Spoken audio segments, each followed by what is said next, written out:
కొత్త టీంతో పార్టీకి కొత్త ఎనర్జీ రావాలి, కొత్త దిశ రావాలి.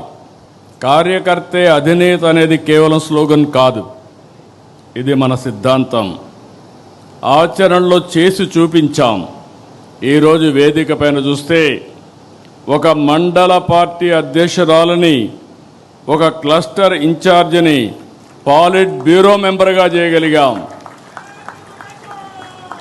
ఈరోజు మా రామ్మోహన్ నాయుడు గారు కేంద్ర మంత్రి కార్యకర్త స్థానంలో కూర్చుంటే ఆ కార్యకర్త పాలిట్ బ్యూరో స్థానంలో కూర్చున్నారు. అది తెలుగుదేశం పార్టీ విశిష్టత.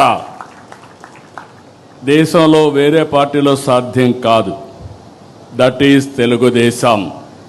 ఏదైతే చెప్పామో దాన్ని నిరూపించుకుంటున్నాం.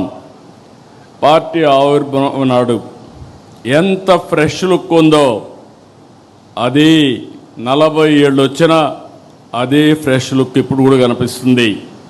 దేశంలో తెలుగుదేశం పార్టీ ముందు పుట్టిన పార్టీలు ఉన్నాయి, తర్వాత పుట్టిన పార్టీలు ఉన్నాయి. అయితే ఇంత పటిష్టమైన నిర్మాణం, బలమైన క్యాడర్ కలిగిన ఏకైక పార్టీ తెలుగుదేశం పార్టీ, వేరే పార్టీ లేదు.